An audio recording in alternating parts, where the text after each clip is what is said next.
Get a cup, get a cup, get a cup. Oh, hello, hello. Welcome back to another video. I'm Russian Slim, and today we're looking at the terrifying cults still operating today by Visual Venture. Now, as far as the ones that I'm aware that are still around, Freemasons, Illuminati. That's still around. A lot of musicians and rappers talk about it. But then you got like the people like, you know, the Rothschilds and these extremely, extremely wealthy people who have their fingers everywhere. But that's not really a cult. But anyway, hopefully you guys like this. With that being said, let's begin. A little twirl of the mustache for good luck. Yes.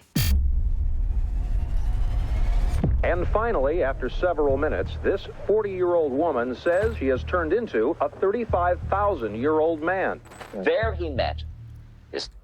It's called what, like, freaking gender fluid or something, isn't that? Be closely now. There he met some extraterrestrials in their spaceship. Is this a cult? Definitely not. You talk to your kids about drugs and alcohol, but you never think to coach your kids on a cult. My friends, cults are not a thing of the past. They are part of the present. Some of the worst cults have evolved with the times. They still recruit followers, silence doubters, and continue their creepy rituals. In this video, we'll explore terrifying cults still operating today.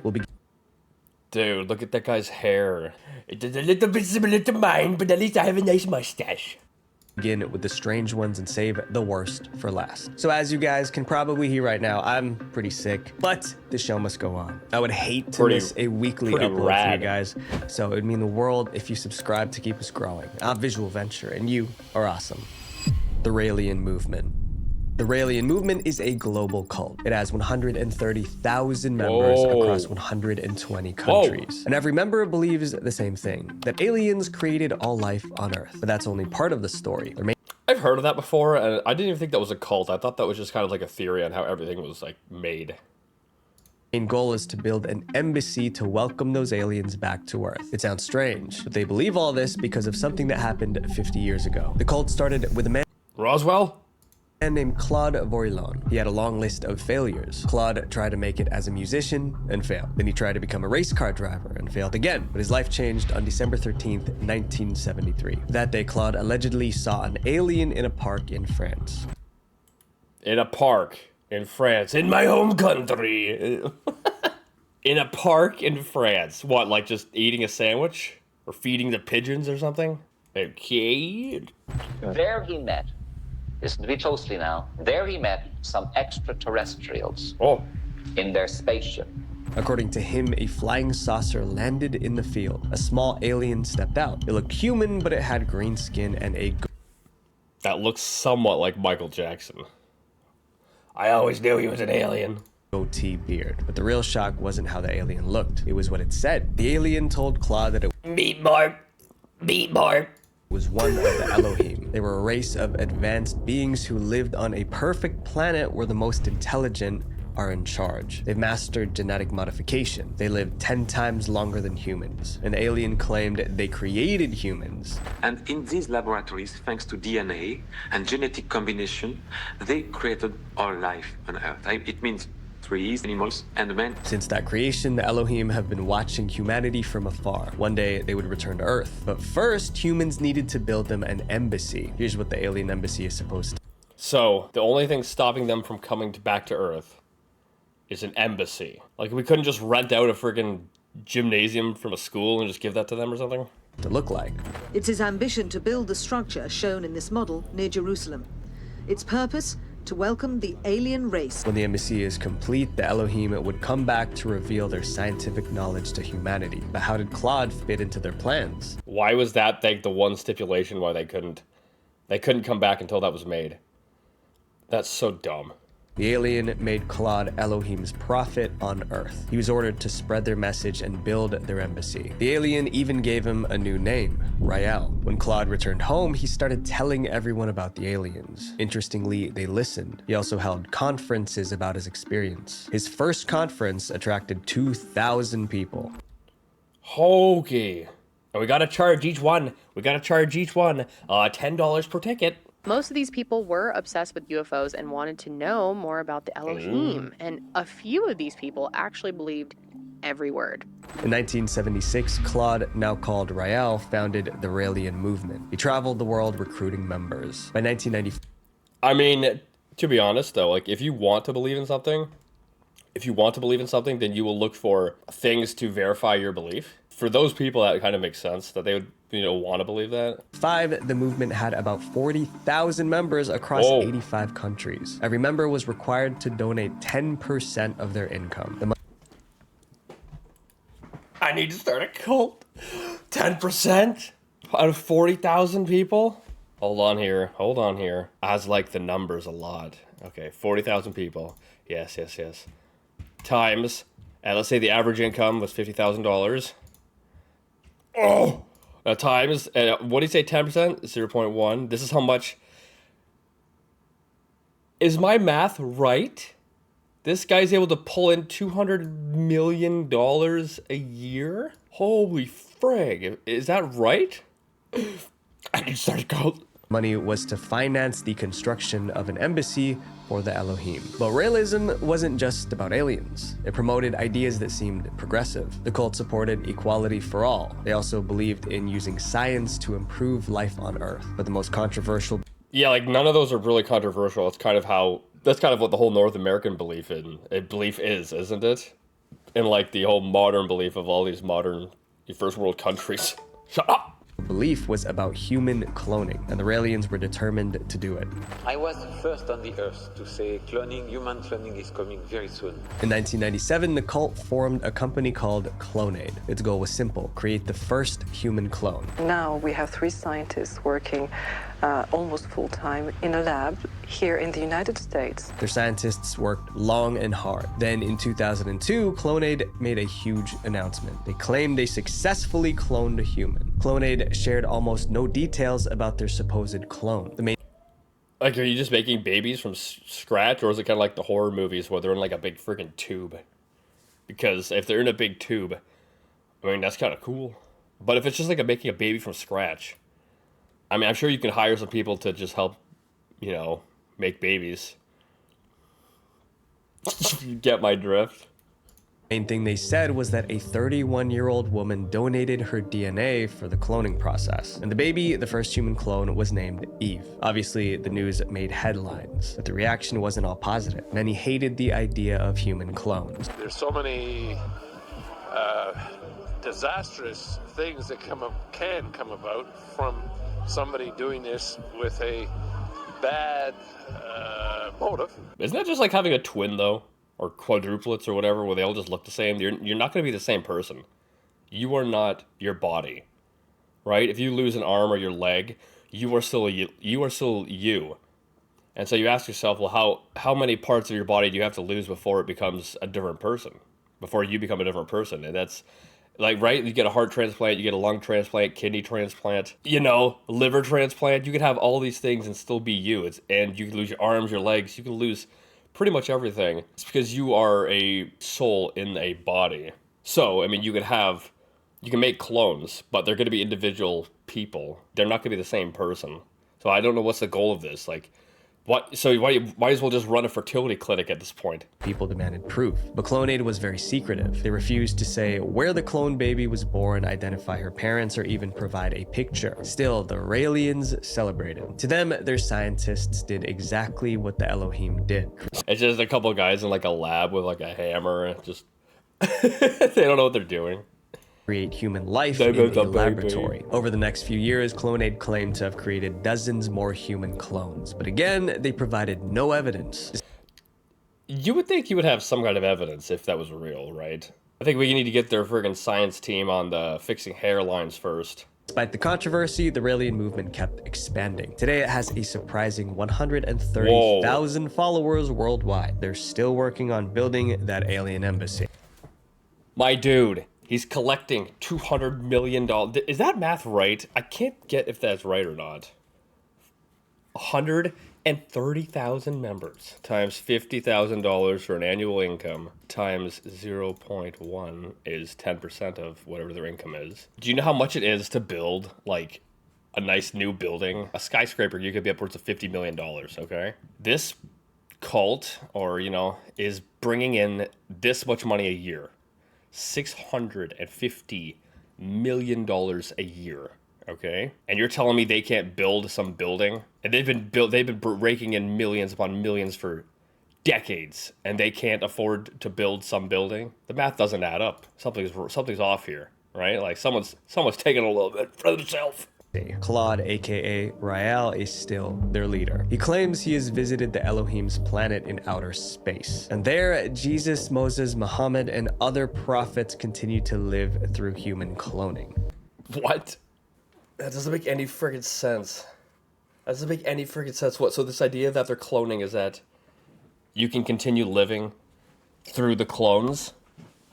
But that's not how we are, right? You could have twins and quadruplets, and they look all the same, but they're different people. Like, you clone someone, you're not actually cloning the individual, you're cloning the body. So the logic doesn't make sense. The members of this next cult were literally hypnotized by their leader, Buddhafield.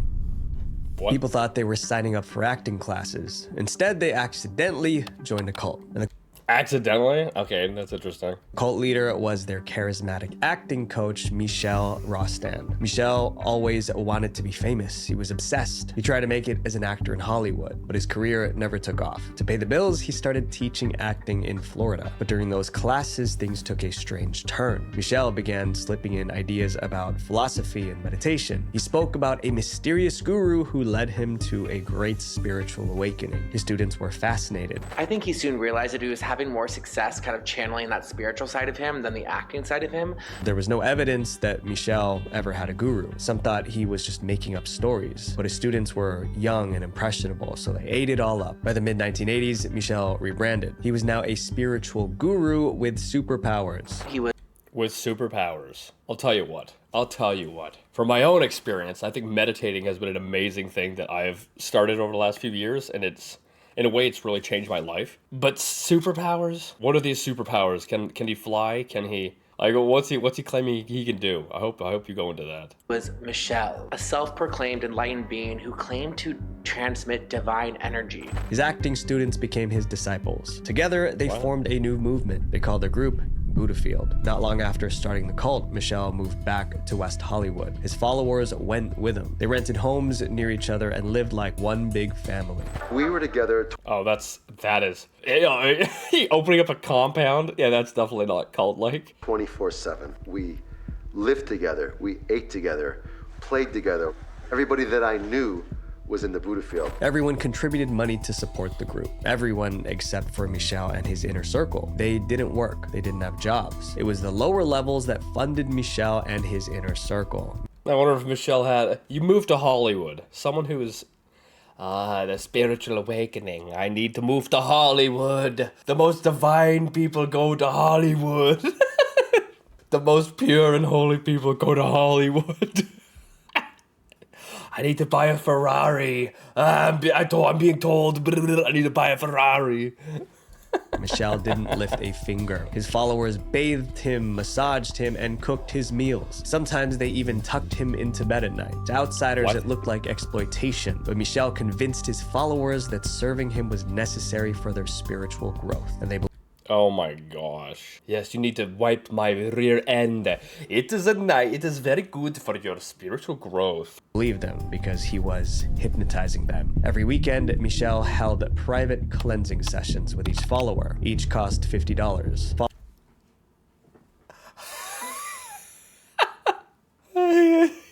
This cost $50. Dude, why don't you just start yoga classes? You can charge $50 and you don't have to freaking brainwash people. Followers said they felt lighter afterward. Some even claimed they were healed. They thought it was because Michel had divine powers. But the truth was far more scientific. Michel was actually a licensed hypnotherapist, but he hid that fact from everyone. He wasn't performing miracles during these sessions. He was hypnotizing his followers. But he used hypnosis for another, darker purpose. He made them drop all defenses and confess their most private thoughts. I divulged every secret, every thought, every fear. Michel used those secrets to control them. And it's true, kind of, with hypnosis, you can do crazy things.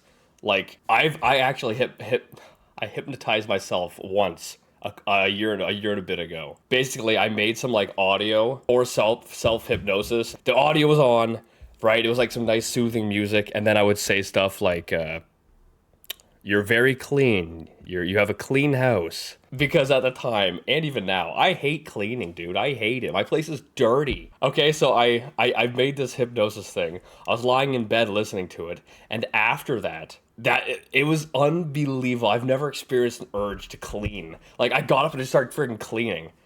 And I had to kind of like, well, unhypnotize myself after that because it was such an odd feeling. But no, it is real. It's so freaking real. Like, you can do some crazy stuff with it. He dictated who they could love, who they could trust, and who they had to cut off. Romantic relationships were forbidden. Friendships outside the cult were banned. Leaving Budafield was considered a betrayal. Soon, their world became small. The only place that felt safe was inside the cult. In 1993, the FBI raided a compound of a different cult in Waco, Texas. During the clash with law enforcement, dozens lost their lives. Cult members who resisted were arrested. Michel was terrified when he heard the news. He believed the government would target Budafield next. His paranoia took over. He ordered his followers... Oh boy, paranoia taking over. That's a classic, like, leader losing their mind type of thing, right? Like, you'll see this all over the world. When these leaders of countries who are not, like, democratically elected, they start getting older, they start losing their mind, and they start getting paranoia, and then they start going crazy, and they'll just take out anyone who they fear is like a threat to them. Was to hide their lives from their families. He planted spies to monitor anyone who tried to leave. He even broke into former members' homes to destroy evidence. Then, at the height of his fear, his secret came out. For nearly 20 years, Michel's followers believed he was divine. That illusion shattered in 2006. A former follower found out about Michel's hypnotherapy license. Then, they sent an email to Budafield members. The message exposed everything. The supernatural experiences were actually hypnosis. Michel's powers were a lie. The emails... Wait, so that was a superpower, is hypnosis? Okay. Split the cult in half. Some refused to I can make you act like a chicken. Yes, I can make you act like a chicken. Go buck, buck, buck. That's my superpower. I can make you act like a chicken. Accepted. Others finally saw the manipulation. Many left. A few remained loyal. After the scandal, Michel wanted a fresh start, so he moved to Hawaii with his most loyal followers. He still runs Budafield in Hawaii today.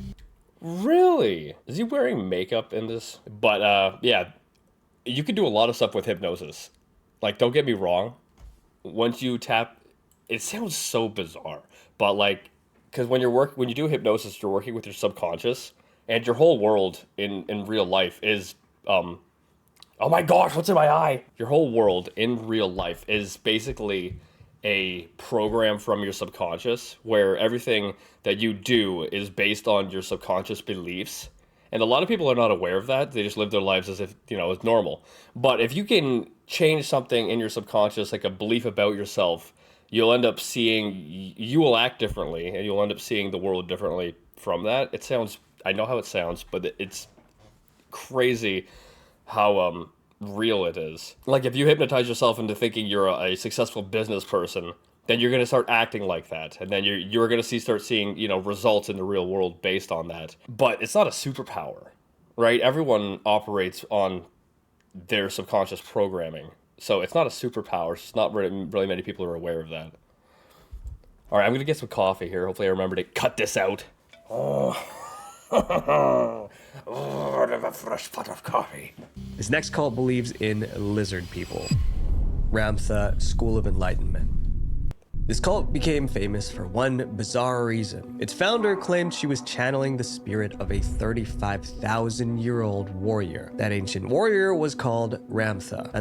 That sounds similar to that person who said that they sat down and then all of a sudden they're a 38,000-year-old man or something like that. I don't know, maybe they're channeling some kind of entity pretending to be this or that or something. I have no idea. And the woman channeling him was Judy Zebra Knight. Knight said the spirit first contacted her in 1977. She was at home in Washington when a glowing figure appeared. I thought I was seeing things because I had tears in my eyes, and I wiped the tears away, and here stood this entity at 2:30 in the afternoon in my kitchen. That glowing figure introduced himself as Ramtha, the Enlightened One. He said he possessed ancient wisdom and the secret to happiness. Ramtha supposedly taught Knight how to leave her body and channel him. That meant Ramtha could take over her body and speak through her. Knight would enter a trance. Oh, that is the same person. Oh my gosh.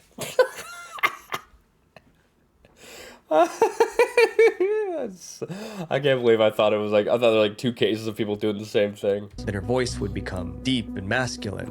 And finally, after several minutes, this 40-year-old woman says she has turned into a 35,000-year-old. She like freaking sumo stomps there. You see that? Boom, boom. 35,000-pound sumo wrestler.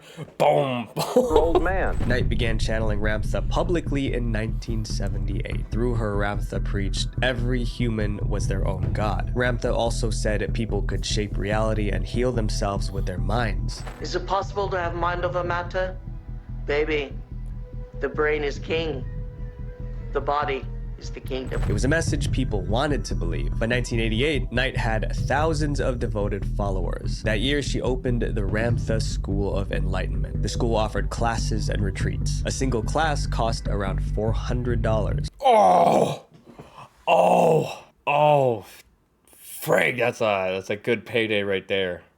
But retreats could cost as much as $1,500. Many followers moved near the campus to be close to their teacher. The school became a multi-million-dollar business. But as the school grew, Ramtha's teachings became troubling. Through Knight, Ramtha started making frightening prophecies. He has a ton of predictions and beliefs about the New World Order, viruses, vaccines, plagues, and natural disasters. One time, she predicted a massive flood was coming. She told followers to move inland. One should leave that which is called the beaches and seek higher ground. Over 1,500 people obeyed. They abandoned their homes and relocated inland. What? Like a tsunami? And where is this? Where's this, California? Because they're not getting much flooding in California. I don't see that happening anytime soon. I don't know, this is weird. Shows how much control she had over her followers. There were more bizarre teachings. She spoke about lizard people living inside mountains. She warned that anyone who left the cult might be eaten by the lizard people.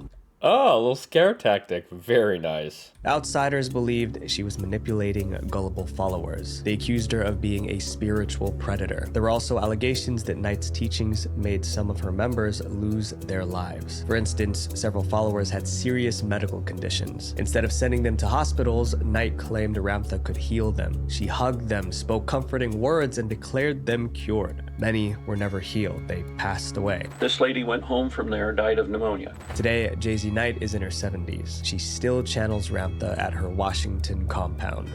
They're still going on. Ramtha School of... Whoa, look, are these all their locations? Enlightenment now has branches in more than 35 countries. This next cult also promised... That's crazy. 35 countries. It's everywhere. Go seek help, medical help, if you have a medical issue, especially a medical emergency. Are you freaking stupid? Like, there's truth to the power of your mind and what it can do.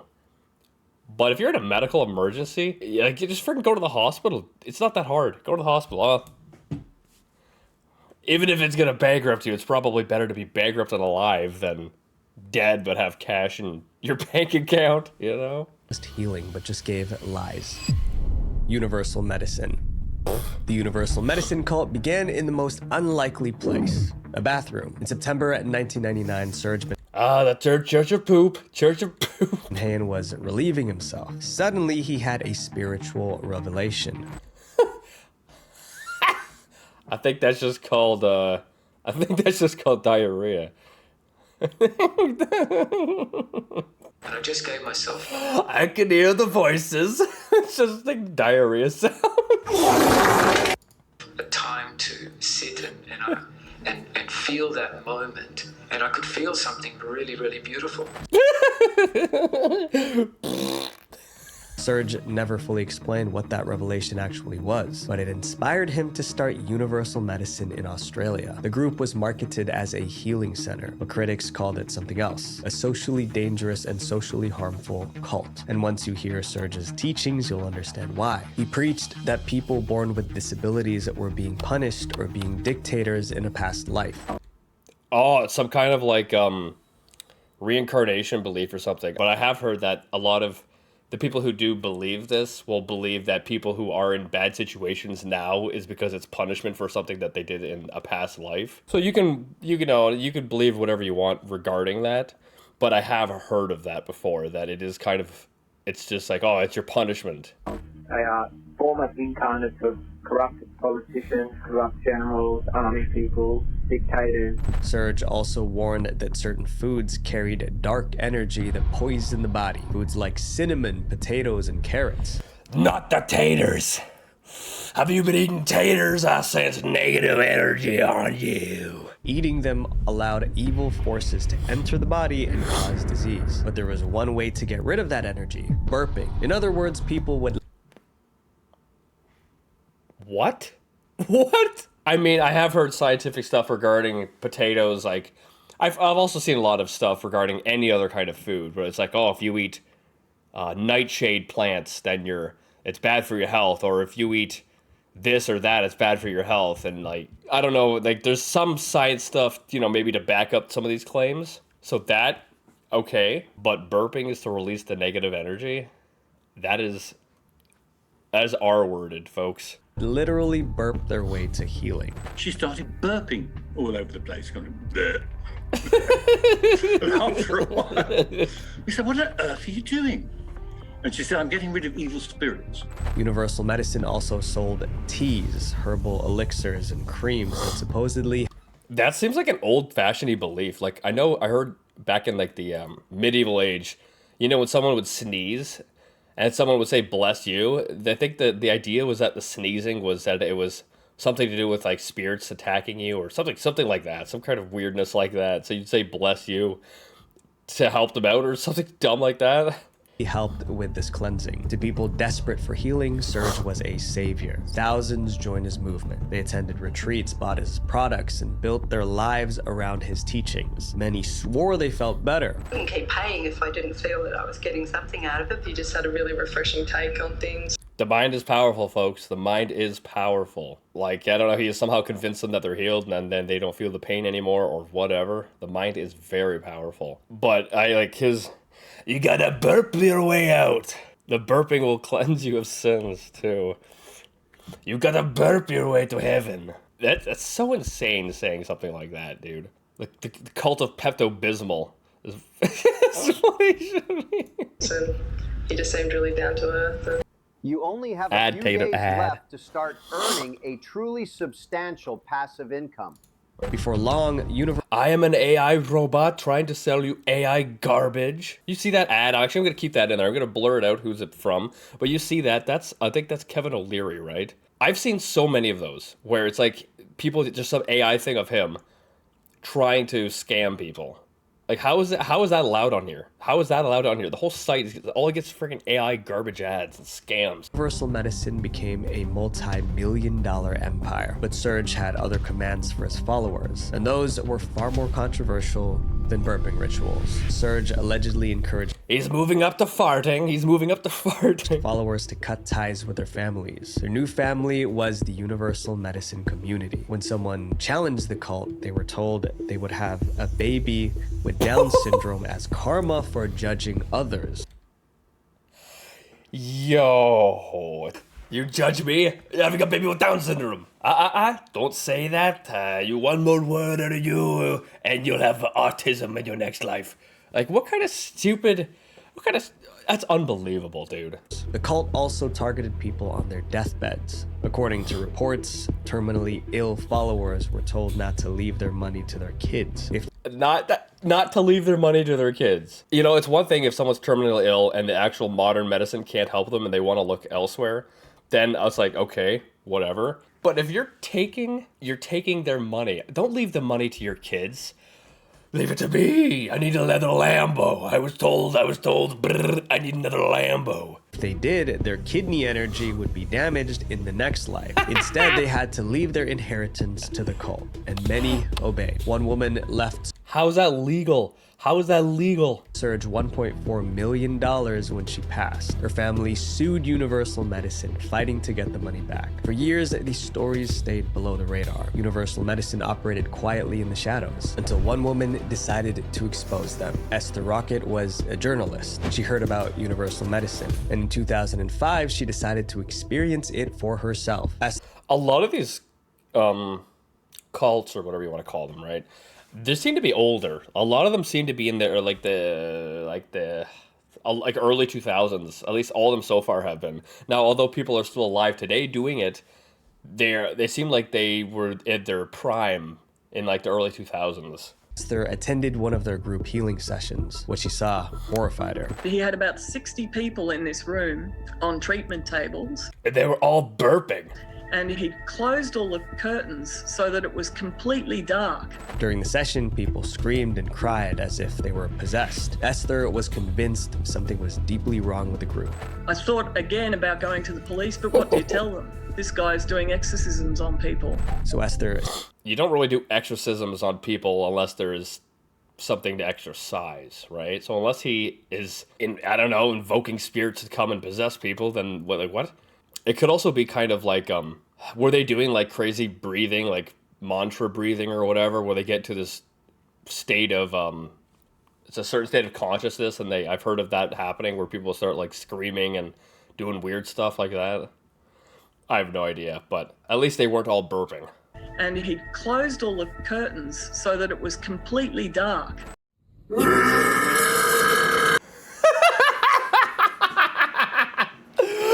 Dude, I'm having so much fun editing this. I feel like this mask that I wear, the one with the mustache, brings out a different side of me. Spent the next few years investigating Universal Medicine. She posted everything she discovered on her blog, and every story was darker than the last. There were cases of emotional abuse, inheritance manipulation, and disturbing healing practices. Esther published it all, but Universal Medicine didn't appreciate the bad publicity. So in 2015... Yeah, she should be publishing this under like some kind of alias or something, right? Because if she's going to their things... and they also know that she's the one writing the stuff, she's kind of making herself to be like a target. 2015, they sued Esther for defamation. It totally backfired. During the trial, the court reviewed Esther's evidence. They heard testimonies from former members of the cult. The court sided with Esther. They declared good for her. Universal Medicine a socially harmful cult. The jury also said that... But what does that happen, though? Like, what happens out of that? Does the guy go to jail? Surge used manipulation to make money and vilified people with disabilities. Universal Medicine was ordered to pay Esther Rocket $1.2 million in damages. That's probably nothing for them, because we even saw from that one lady, they got 1.4 from her because she signed off everything to them. Despite the verdict, Surge wasn't criminally charged. Today, Universal Medicine still operates in Australia. They still hold retreats, sell healing products, and teach people to burp away evil spirits. What? Burp away evil spirits. Okay, Up next is a cult so extreme, some members ended up behind bars. The Remnant Fellowship. This cult started out as a weight loss program. In 1986, Gwen Shamblin launched the... Look at this, back in the 80s. Weight Down Workshop. It was a 12-week fitness program sold on videotape. But it wasn't your regular diet plan. Gwen added a twist. She mixed fitness and dieting with religion. According to Gwen, weight issues weren't just about food. They were about faith. As a Christian myself, it's about food. Okay? Like, it comes to calories in versus calories out. If you're burning, I think the average male burns like 2,000 to 2,500 calories a day. And if you're eating 5,000 calories a day, whoa, you're going to gain weight because you're eating double what you should be eating. It's the same with women, right? And now everyone will burn different amounts of calories, right? That does change. But if you could find out that if you're a woman and your body only burns 1,000 calories a day, if you eat 1,500, you're going to gain weight. That's just how this works. Now, people can say, oh, I have a slow metabolism. Well, find out how many calories it takes for you to maintain your weight. And then don't go above that. You should go below that, and that's how you'll lose weight. That's pretty basic math. In her eyes, being overweight meant you didn't trust God enough. Gwen started touting the message that God told her people weren't consistently losing weight because they weren't being faithful to him. Ah, yes, that's part of the Bible, yeah. I think that's like in the Jenny Craig chapters 1 verses 4. The weight down workshop was hardcore. Followers were told to eat only 10 bites of food a day. If they didn't lose 2 pounds daily, Gwen... 2 pounds? Ah, my eye! 2 pounds daily? What? I think like the people who are really big, like between 400 or 500 pounds, can lose like 30 pounds a month. Like from what I've seen, you can do that if your diet's in check. But 2 pounds daily is insane, dude. And then 10 bites of food? I'm actually at a loss for words over this. Told him to stop eating altogether. Some followers claimed it worked. God has removed. Yeah, no kidding. You stop eating, you're gonna lose weight, and then your body's gonna you're gonna suffer a heart attack because your body's gonna start like eating its muscle. 156 pounds from my body. I've lost a total of 96 pounds. The results made people believe. The movement became popular. By 1997, Way Down workshops spread to over 30,000 weekly meetings in 70 countries. Gwen became a celebrity. This is unbelievable. You're mixing two different things together. Those who don't believe are morbidly obese. Like, that's so stupid to say something like that. But then the fact that you're telling people just not to eat or to eat 10 bites of food a day. No freaking kidding, they're gonna lose weight. You know what makes a lie believable? It's when it's mixed with truth. This is a friggin' lie. There is truth mixed in with it, and that's what makes people believe. The truth is that if you friggin' just don't eat food, you're gonna lose weight. And that's what makes these people believe, and then she's saying all this other crazy crap with it.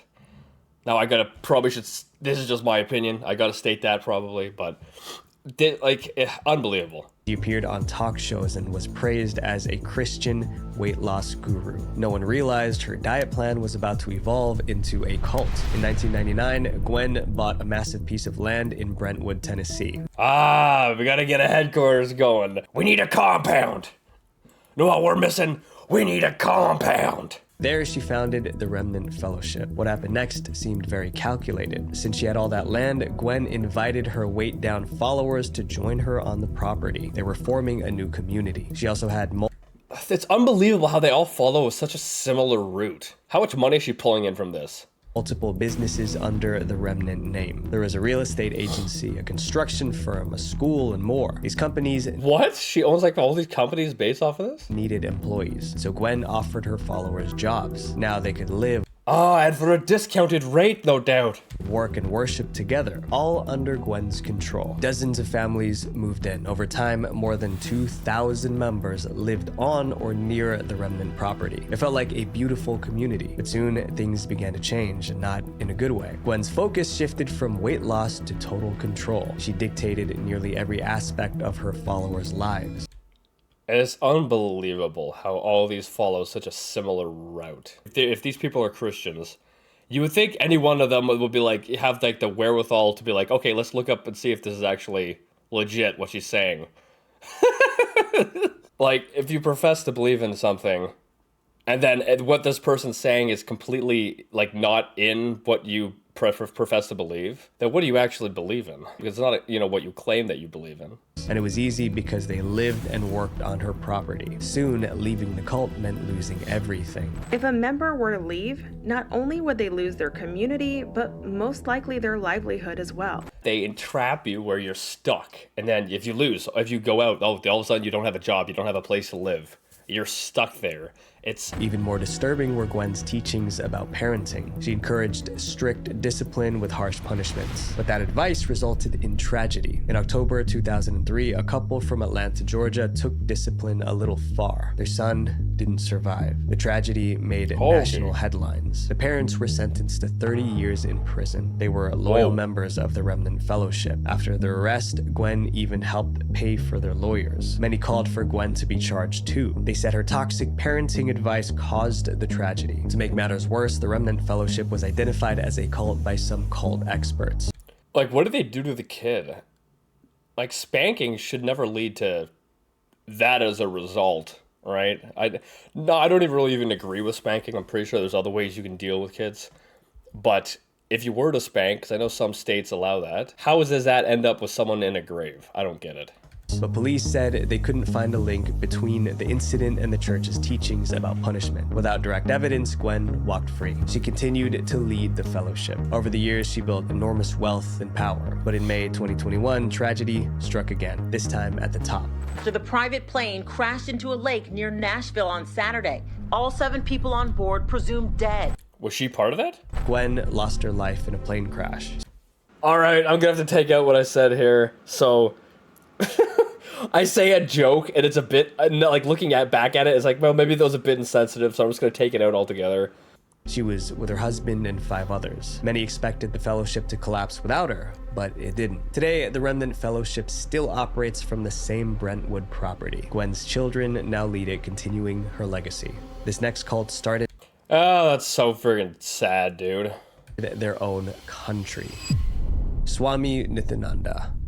Swami Nityananda wasn't an ordinary cult leader. His followers believed he could create jewels out of thin air. Some even called him a living god, but this so-called god couldn't control his impulses, and soon his entire empire collapsed. In 2003... Dude, if you can just create jewels out of thin air, I would be creating them and then flooding the market, and then I would definitely be making a little bit of money, Yeah, he is. My mustache is bigger than his, Swami built a massive spiritual retreat in India. It became famous for one reason, Swami's supernatural powers. Over the years, he claimed several miraculous superpowers, including ones which allowed him to help the blind see. People swore Swami healed their illnesses. Others said he performed miracles. Swami himself said he once delayed the sunrise by 40 minutes. What? I think that's just called daylight savings time. Story made him more famous. Swami also claimed he could teleport. I felt alive with the whole cosmos. His claims spread across India and beyond. Soon, Swami had 1,000 retreats in 33 countries. Whoa. Tens of thousands of followers hung on his every word. To them, Swami wasn't just a spiritual leader, he was divine. Little did they know, Swami was about to become a fugitive from the law. In 2010, Swami's empire began to fall apart. A woman from his retreat accused him of being inappropriate with her. Swami was arrested, then released on bail. More women came forward. Some described inappropriate behavior. Others said they were kept in his retreats against their will. There were even stories of forced labor. Ah, so that's how he makes his diamonds. He doesn't spawn them out of thin air. He gets people to mine them. Then in 2014, things went from bad to worse. A 24-year-old woman disciple who was with the Nitya ashram for 4 years has been found dead. The woman was found lifeless inside his retreat. Swami insisted it was from natural causes, but the victim's parents suspected foul play. By now, I mean, with all the other accusations against him, it definitely doesn't look good. Whether there actually was enough evidence to incriminate him or not, definitely doesn't look good. Maybe she wasn't swinging that pickaxe hard enough. Accusations against him were overwhelming. It seemed inevitable that Swami would end up behind bars, but he had other plans. He had 33 other countries involved, right? I'm sure he could just flee to one of those ones. He went on the run. Yep, called it. After his disappearance, Swami became a wanted man in India. Years passed without a trace. Then in 2019, he resurfaced on social media. This is crazy. This is like the most recent. Most of these other ones are, although they may still be active, they're not like they're as they once were, but this one seems to be most active and recent. He had big news. Swami declared he created his own country, the Republic of Kailasha. That way he can make his own rules. He called himself its prime minister. Kailasha had its own central bank, passports, and national anthem. But one detail didn't add up. Nobody knew where Kailasha actually was. Some doubted it was even real.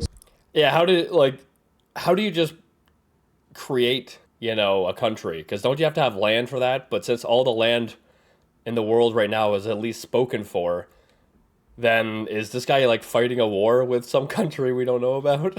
Swami continued posting on social media but never revealed his location. Meanwhile, his followers kept promoting Kailasha, trying to make it look like a legitimate country. In 2023, Kailasha even sent someone to the United Nations meeting.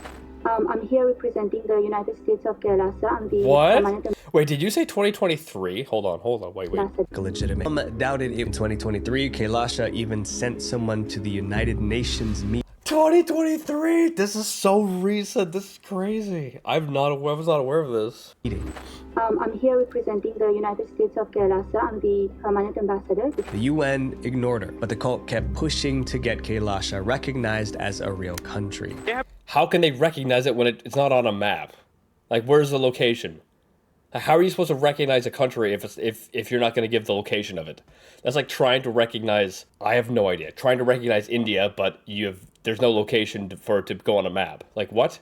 Like, that doesn't make any sense. Have been actively trying to meet diplomats and other world leaders. Today, Swami is still in hiding. To critics, he's a fugitive, but to his followers, he's a divine ruler building a new world. And until he's found, both his cult and his so-called country will continue. That was a wild one, dude. But I'm going to end this video here. If you want to watch the rest, make sure you go check out the original link in the description. These are quite wild, and it's insane seeing how most of these are actually still around. Right? It's not like they were once and then they're not anymore. They're still around and going. But they mainly seem to be the strongest in like the early 2000s, which is also odd. But yeah, hope you guys like this. Hopefully I didn't say anything too insensitive. You know, I like to make jokes and make levity about certain serious topics because, you know, I don't like being too serious all the time. But yeah, make sure you guys go subscribe to Visual Adventure. If you're new, subscribe as well. And with that being said, I'll see you guys next time.